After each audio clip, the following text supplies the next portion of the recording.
Have you ever wanted to play card games with your friends inside of your Minecraft world? Well, you've come to the right place. I'm your host, Ledoux, and this episode we're going to build a shuffleable deck of playing cards. My older design still works, however there were a few features that I wanted to change, as well as adding some things that have been talked about by commenters over the years. The biggest difference between the designs is that the previous one had a chest above ground where all of the cards would be stored, to make sure that no one stole any cards.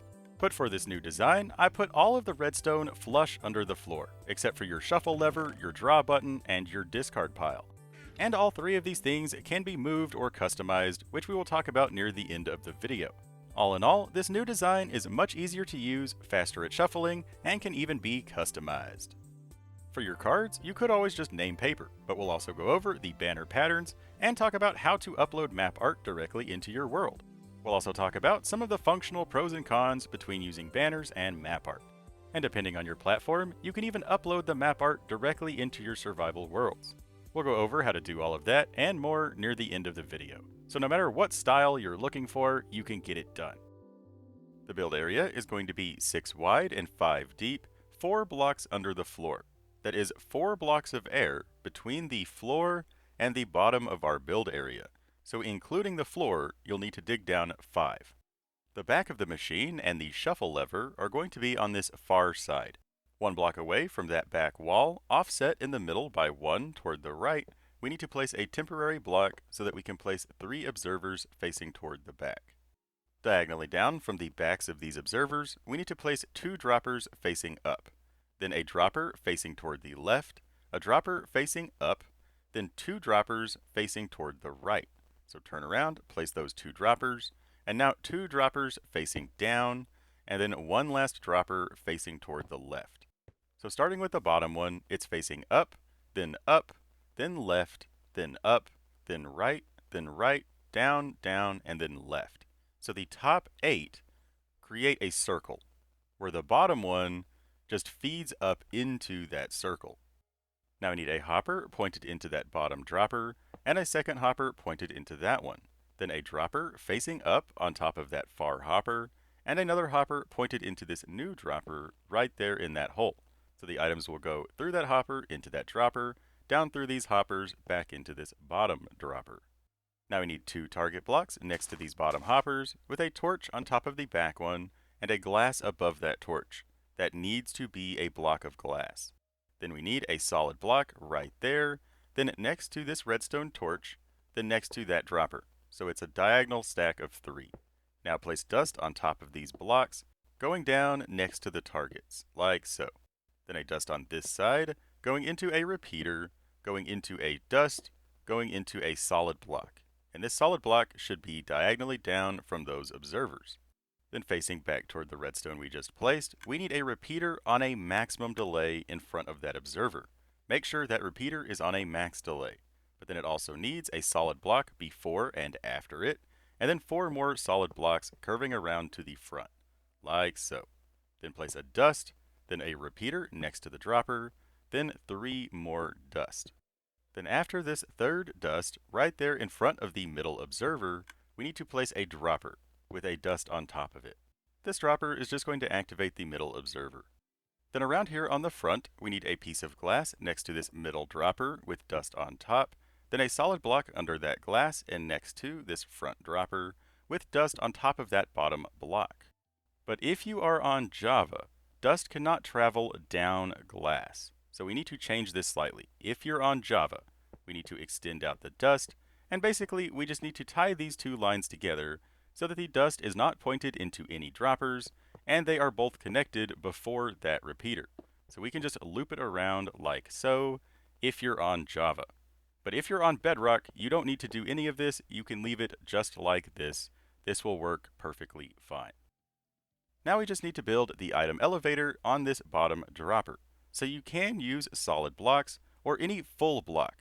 Now I would recommend using glass blocks for this part as well. You don't have to, but it's nice to be able to see the items going up through the blocks.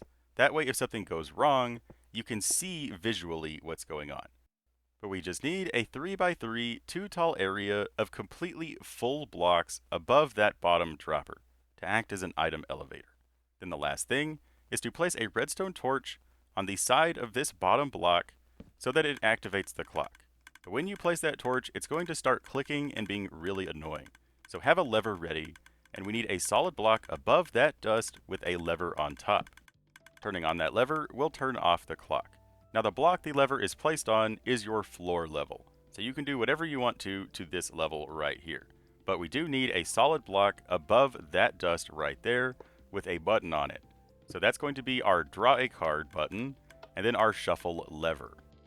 And here in a minute, we'll talk about how to move the lever and move the button to be anywhere that you want them to be. But we also need a hopper pointed down into one of the droppers to act as a discard pile. We'll also talk about how to customize that as well. But first, we need to talk about the floor. So your floor could be just completely made out of solid blocks, that would be totally fine. But there is actually maybe a reason to leave it sunken in or to have a hole. And the reason would be that you can actually see banners visually as an item. So other players could see what card is being drawn. So if you make a hole, it just kind of makes it easier for the player to draw a card and pick up the item without other people seeing what card he drew. But if you make your cards out of named items or out of maps, you won't be able to see what card it is until you actually look at the item. Even from a third perspective, you can't see what the name of the item is or what is on the map, unless you are placing it in an item frame or holding it. So if you're using named items or map art, you could make the floor completely solid and it wouldn't affect anything. But keep in mind that if you do want to use banners, you need a way to easily distinguish what suit the cards belong to. Not just hearts and diamonds, but also reds and blacks. But no matter if you want to use named items, banners, or map art, they will all show up in an item frame. Even a named item, it won't have a visual appearance, but you can highlight the named item in an item frame and it will show the name. But also keep in mind when designing your game area that all items will default to pointing north when placed in an item frame. Now, of course, you can always just rotate the items once they're in the frame, but it's just nice to keep in mind for important areas, like maybe for the dealer. Another thing I like to do is to hide a container in the table. Since all players can interact with the container at the same time, it makes a really great betting area or even a place to lay out your cards. But once you've figured out your floor and made all of your cards, all that's left is to load them into the machine. So you could always place like a shulker box on top of that hopper, but you will need to turn on the shuffle lever to give it room to drain.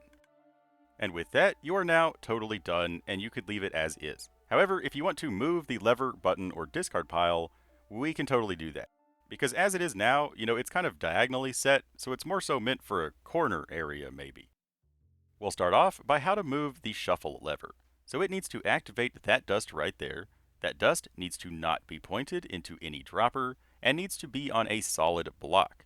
The lever also needs to be kept away from that other dust. You don't want it to activate from the lever. So the easiest way to move the lever is to add a repeater right here, and then have that lever power this repeater from anywhere. So we could just move it back if we wanted to, by adding some blocks and some dust so that this lever will activate that repeater, which will then activate all of that dust down there. Just as long as that lever can activate that dust without changing where that dust is, it will work. So now from here, we could run this lever anywhere that we wanted to, just as long as it activates that repeater and that dust. We could move it way off to the side and just run dust to activate that repeater. Easy peasy. Now for the button needs to activate this dust down here, and that dust needs to be pointed into that block to activate that dropper. Now all of the other droppers need to not be activated by the button. That's very important. That's why we have a piece of glass right here and why we have a repeater right here. Now you could always switch that repeater with a glass to accomplish the same thing. Since the dust is not pointed into the droppers, that glass would prevent it from activating the droppers. However, that repeater serves a dual purpose. That repeater keeps the clock from activating that frontmost dropper. Without that repeater, the clock would cause that frontmost dropper to draw cards. So we need a repeater at least right there. That's as close as that repeater can be to the clock. So the button just needs to activate that repeater to activate the clock one time, and then also activate the draw dropper down there. Now, it also needs to be within range of you to be able to pick up the card that you drew. So your button needs to be fairly close by. Now, you also don't want the lever's redstone to be able to activate the button's redstone. And you don't want the button's redstone to be able to activate the clock directly. You want it to activate the clock through the repeater. So let's just kind of reset where our lever was back to the original position. And then if we want to run the button to the center where the lever is, all we would have to do is kind of, add a wall right here, place the button on it, and now just run dust from the new button to where it powers both that repeater before the clock, that will then activate the clock one time, and then over to the frontmost dropper. So if we just add some blocks so that we can add a line of dust connecting that repeater to that button, now the button will activate the clock a single time to cause the cards to kick through the system, and now we just need to connect the dust from before the repeater over to the dropper. That way, it lets you draw a card. So we don't need any of that glass. We could just move it over here. And now that button would let you draw a card and kick the cards through by activating the clock one single time. And so as long as it's activating both the clock and that front dropper, the button can go wherever. Now, as for your discard pile, I would recommend placing a container on top of the hopper, but it really depends on what game you're playing, how much space you need for your discard pile. But you can also add a locking lever to the hopper, so that if you want to discard cards in the middle of a game, but you don't want those cards to get shuffled back into the deck, you can lock that hopper so that no cards get drained by that hopper. Otherwise, the cards immediately get shuffled back into the deck. And you can also move where this hopper is. Just as long as this hopper is pointed down into any of the droppers, it will, function as a discard pile.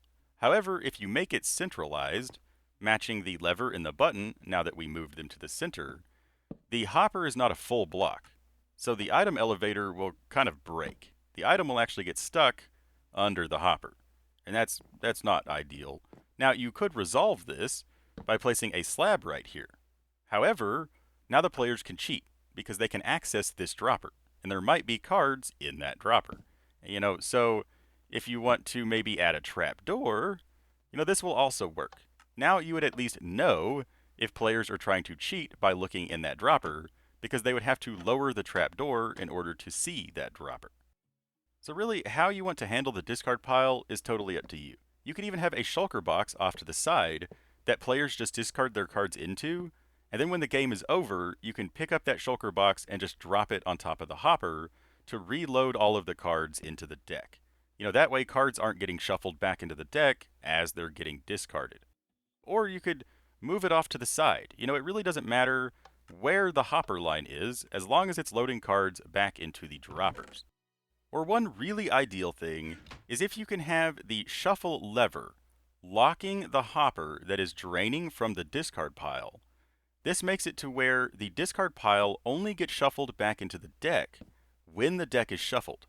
So like if we have something like this, where the shuffle lever is locking the hopper pulling out of the chest that is our discard pile, then the discard pile will only be drained when the shuffle lever is turned off. And when the shuffle lever is turned off, it means we are shuffling the deck. If you want to use banners as your cards, here are all the patterns that I used in this video. Now if you're on Bedrock, some of the names will be slightly different, but the visuals will remain the same. Or if you want to use the map art that I made, there is a link to my Discord in the video description. You can scroll down to the Deck of Cards map art channel, and then save all of the cards from there. We also have a link to the image map software to upload all of these cards directly into your world. I also made a picture for the banner patterns as well, if you want an easy reference for that. But when it comes to saving the map art, you need to right-click it and click Save Image and save it as a JPEG.